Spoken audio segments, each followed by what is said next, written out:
Madison Hartwell stood on that conference table like she was about to announce the second coming of Silicon Valley. Except instead of unveiling some revolutionary app, she pointed straight at me and said, "Rick, you're done. Effective immediately. My name's Rick Patterson, I'm 58 years old, and I just got fired in front of half the company while eating a turkey sandwich from the cafeteria." Coffee cups froze halfway to mouths. Conversations died mid-sentence. All I could hear was that weird silence you get right before a car wreck.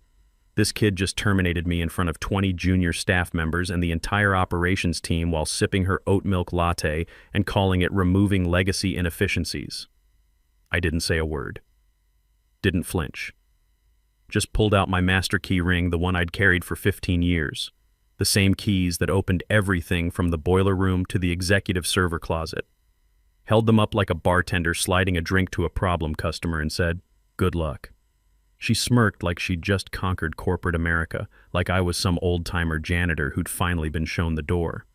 But what Madison didn't know, what nobody in that room knew, was that those keys weren't just for locks. They were for systems, contracts, security protocols, vendor agreements. Half of them didn't even open physical doors anymore, they authenticated critical infrastructure. And here's the thing. If you're the type who reads stories like this without hitting subscribe or giving it a thumbs up, you'd probably let Madison get away with this too. Don't be that guy. Hit that like button because trust me, you'll want to see how this plays out. Madison wasn't born, she was manufactured in some trust fund laboratory. You could smell the generational wealth radiating off her designer blazer. She didn't climb any corporate ladder. She glided down from the executive floor on a golden parachute embroidered with Daddy's initials. When the founder, her old man, stepped back for strategic consulting, the board named her interim CEO while they pretended not to panic. She won the lottery by being born, and now she was treating Hartwell Industries like her personal playground, already calling male executives buddy in meetings, rearranging org charts like refrigerator magnets, and referring to herself in third person. Madison doesn't micromanage, she told the IT team. Madison creates synergistic paradigm shifts. Then came the purge. Started that morning by firing Jerry, our quality control manager. Poor guy had been there since Reagan was president, just quietly cried into his coffee and packed his cardboard box. Then she cut the employee wellness program and terminated 2 remote workers over Zoom, muted them halfway through their goodbye speeches. But I was the main event, the power move she needed. Madison required a scapegoat with a name people recognized. Someone to prove the old guard was finished. So she took me out like a rusty filing cabinet, loudly, publicly, with maximum drama. I didn't cry, didn't beg, didn't even argue, just walked past the reception desk, past the shocked interns, past that motivational poster I always hated, "Teamwork makes the dream work," and straight to my truck. See, what Madison didn't understand about guys like me is we don't just have jobs, we have missions. 15 years ago, when I mustered out of the Marines after 20 years of service, I brought that same attention to detail and operational security mindset to Hartwell Industries. While she was learning to drive her BMW, I was learning every system, every protocol, every vendor relationship that kept this place running. I didn't drive home immediately. Sat in the parking garage for a while, staring at those keys in my palm. They felt heavier than usual, not because of the metal, but because of everything they represented. Authority, responsibility, 15 years of institutional knowledge that you can't just download from the internet. My ex-wife Linda used to say I cared more about that company than our marriage. Maybe she was right. After the divorce 3 years ago, with both kids grown and moved out to California, Hartwell Industries became my family. I knew every pipe, every circuit, every regulation that kept us compliant with federal standards. Then I opened my glove compartment and pulled out the blue folder, Operations Protocols and Authorization Keys. 15 years ago, the founder trusted me with access that didn't come with a fancy title. It came with legal liability. I was the guy who stayed overnight during the cyber attack in 2019. When the fire marshal said our server configuration violated safety codes, I was the one who negotiated the variance. When our defense contracts required security clearance verification, I was the one who signed the compliance documents. I had signing authority, vendor credentials, security clearances, and now they had a 29-year-old MBA who thought root access was something you got at the farmer's market. Let her play CEO, let her throw tantrums and fire good people. She just terminated the one guy who literally held the keys to the kingdom, both the physical ones and the legal ones. The irony wasn't lost on me that she'd renamed Daddy's company Hartwell Industries, and now I was about to show her what happened when you disrespect a Patterson. My front door always sticks a little to the left. Foundation settled weird back in 2008 and I never fixed it. Kind of like that it pushes back, that's how the world should work when something's not right. I kicked it open, dropped my work bag next to the dog's water bowl, and sat at the kitchen table like a man who'd just been sucker punched by nepotism wearing Prada. I wasn't angry yet, just quiet. There's a specific kind of silence that settles in your bones when something you built day after day, year after year, gets handed to someone who thinks compliance is a type of yoga. Madison didn't just fire me, she amputated the company's nervous system and didn't notice the twitching. I got up and went to the hall closet, reached behind the winter coats, and pulled down the black binder that hadn't seen daylight since our last safety audit. Hartwell Industries Operations Protocols and Custodial Authority. Inside was everything Madison never thought to ask about: every security override, every vendor access code, every emergency procedure her father and I put in place when we were still running servers out of a converted warehouse. On page 1, in bold letters, Richard Patterson named Custodial Officer of Record. See, when you don't demand corner offices or executive parking spaces, people forget what they've signed. But I remember every meeting, every conference call with legal, every system failure I fixed with duct tape, and 30 years of manufacturing experience. I was written into the DNA of that company like rebar in concrete, quiet, buried, and structurally essential. Flashback to 5 years ago. The founder handed me a pen and said, "We need someone who understands both the machinery and the regulations, someone with backbone." That signature put me on every federal compliance record, every infrastructure lease, every multi-factor authentication system tied to our government contracts. I was the fail-safe, the backup plan, the guy they'd call when a vendor threatened to pull out or when the Defense Department started asking questions at 3 a.m. You don't fire the fail-safe without a transition plan. You don't terminate him publicly and expect the systems to keep running on autopilot. But Madison wanted headlines, not continuity. So I started making calls. Quiet ones, professional ones. First was Tom at Secure Vault Systems, our primary data hosting provider. He answered on the second ring. "Rick, what the hell happened? We just got a credential bounce back. Are you okay?" "Hey Tom, just letting you know I'm no longer authorized to approve maintenance overrides on the Tier 1 servers." Dead silence. "But your name's still the primary contact on our federal compliance framework. Not my circus anymore, buddy." Then I called Janet at Milspec Logistics, our defense contract vendor. She laughed when I said I was out. That explains the authentication errors. Madison's people tried to reset the security protocols this morning and lock themselves out of the system. Tell them to contact someone else. I'm done. Each call was surgical. No bitterness, no sabotage, just absence. The sudden deafening quiet of 1,000 assumed responsibilities disappearing into thin air. The first sign of trouble came at 7:15 a.m. the next morning when Madison tried to badge into the main building and got that long, disappointed beep. She swiped again, same sound. Then again, jamming the card like it owed her money. Nothing. Carl, our maintenance guy who'd been there since the Carter administration, just shrugged and said, "Might want to talk to Rick about that." Madison turned pale and snapped, "He doesn't work here anymore." Carl nodded slowly. "Yeah, that explains it," and walked off whistling. By 8:30 a.m., half the company was stranded outside in business casual, clustering around the badge readers like confused tourists at a locked museum.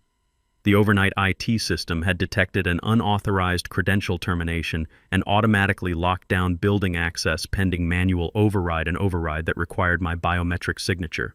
James, our head tech, got pulled in. He calmly explained over speakerphone to Madison, "We can't provision new badge authorizations until we get the master credentials transferred." "So do it," Madison demanded, pacing outside in her $400 heels. "We can't." The root administrator was Rick. He's the only one who could create new admin accounts without triggering federal security flags. We tried emailing him, got an auto reply. Madison groaned. "Can't you hack around it?" "Ma'am, he designed it to resist exactly that. It's compliant with DoD tamper prevention protocols. In simple terms, we're locked out of our own building." By noon, payroll hit a snag, not because the money wasn't there, but because the routing systems were stuck in validation limbo. Our finance director was practically shouting into Madison's phone, "We need the secondary authorization token. Rick used to run it through his physical key fob. It's dual verification, and we're missing half the equation." "We'll get a new one," Madison replied, finally inside thanks to a facilities override that took 3 hours. The issuing agency says our authorization expired when he left, and guess who was listed as the renewal contact?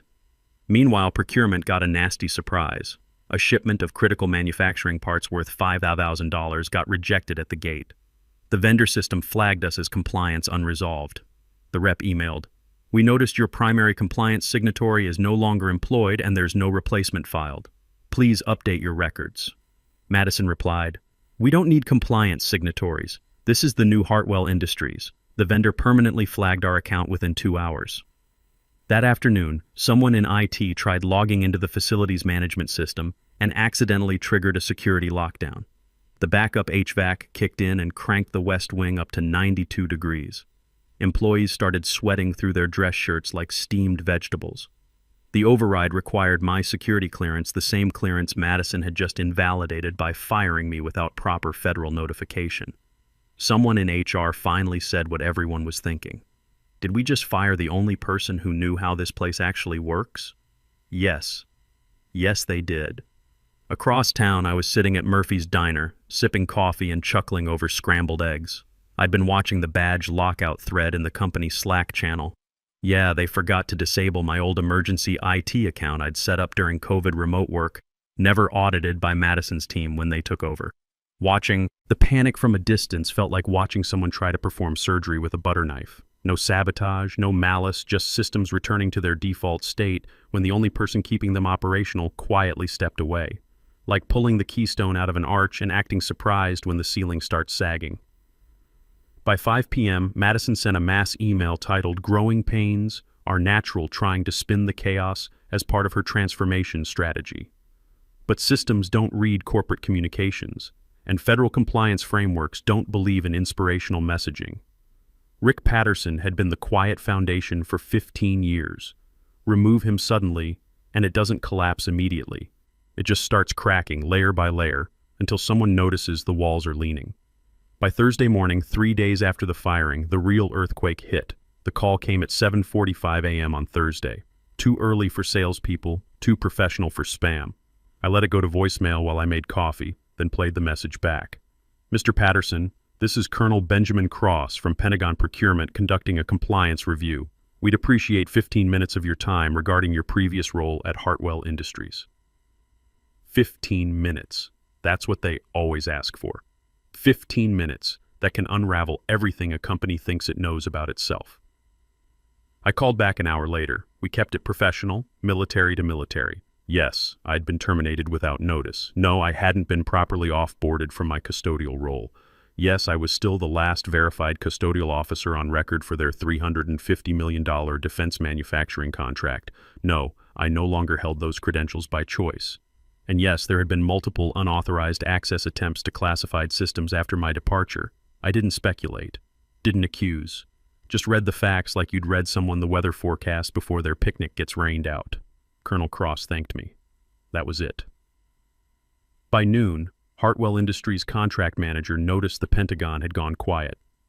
Their emails shifted from friendly to formal, with phrases like pending review and compliance gap assessment starting to surface like warning buoys in a shipping lane. At 3:20 p.m., Madison sent an all-caps message to legal.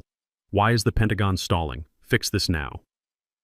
Legal replied with a forwarded email from Colonel Cross. Following consultation with former custodial officer Richard Patterson and a preliminary audit of access logs, we are pausing contract negotiations pending full DoD compliance review. The board was notified within the hour. For the first time since Madison's cafeteria circus, she wasn't running the meeting. They asked pointed questions. When was Rick officially off-boarded? Who authorized replacing him with Ashley, the 26-year-old digital innovation specialist? Why is a terminated employee the only one responding to federal inquiries? Why are there 47 unauthorized login attempts to classified portals since his departure? Madison deflected, naturally blamed legacy systems and outdated infrastructure, used phrases like streamlined operations and agile compliance frameworks. At one point, she actually said, "Compliance is a mindset, not a checklist." A board member replied, Well, the Pentagon's mindset just put our $350 million contract on ice. The emergency board meeting wasn't on any calendar. No Slack announcements, no corporate memo with fake enthusiasm. This was the kind of meeting that happens behind closed doors with phones turned off and voices kept low, even when everything's falling apart. The founder was there, wasn't supposed to be, technically still on his strategic sabbatical in Arizona, but one phone call from the board chair about a frozen $350 million defense contract, and suddenly he was on the first flight back to reality. The man who'd built this company from nothing, watching his daughter burn it down in real time. Legal went first. Our general counsel, Michael, looked like he hadn't slept in 4 days and was working on day 5. He started calmly. We've confirmed that Richard Patterson was never properly off-boarded from his custodial role. Madison rolled her eyes. We've been through this. He's gone. Michael didn't blink. Gone in body, not in legal protocol. He was the named custodian on federal compliance frameworks, vendor contracts, and security certifications. When he was terminated without formal transition procedures, those authorizations became orphaned, which means, legally, our current operations are unauthorized. Madison leaned back in her chair. It's just paperwork. Update it. The CFO cleared her throat and slid a thick folder down the table. Every page was tabbed and highlighted like evidence in a murder trial. It's not just paperwork. Our insurance requires validated custodial controls. Our vendor contracts include clauses requiring 30-day notice for changes in compliance-sensitive positions. Because none of those steps were followed, we're in breach of 14 contracts, including our primary defense contract. Madison's jaw tightened. This is being blown out of proportion. That's when the founder spoke up, his voice barely above a whisper. You're telling me we fired our operations backbone without replacing him and kept running like everything was fine? Michael nodded grimly. Worse than that, sir. We attempted to backdate the compliance filings, which were automatically flagged by federal systems as suspicious. We're now under administrative review. The founder stared at Madison like a man watching his legacy melt in real time. How much exposure are we talking about? The Pentagon contract alone is worth $350 million over 3 years. If they walk, our other government clients will likely follow. We're looking at potential regulatory penalties, insurance violations, and breach of contract lawsuits totaling approximately $500 million. Madison tried one last desperate play. We'll spin it as modernization. Tell the media it's part of our digital transformation strategy. Bring in consultants who understand the new economy. Michael folded his hands like a funeral director. You can't spin federal compliance violations, Madison, and if this becomes public before we can remedy it, we're looking at congressional oversight on top of everything else. The room went quiet, except for the sound of Madison's world collapsing in real time. Her father, the man who'd built this company from a single government contract in 1987, sat with his head in his hands. That's when the final blow landed. 48 hours after my Pentagon call, the Pentagon made it official. A terse email arrived at 9:17 a.m. Due to unresolved compliance irregularities, DoD is terminating contract negotiations with Hartwell Industries effective immediately. Alternative vendors are being evaluated. Madison called an emergency all-hands meeting, stood in the same cafeteria where she'd fired me 2 weeks earlier, trying to rally troops who could smell the smoke. This is temporary, she insisted. We're pivoting to commercial markets. Government contracts are old economy thinking anyway.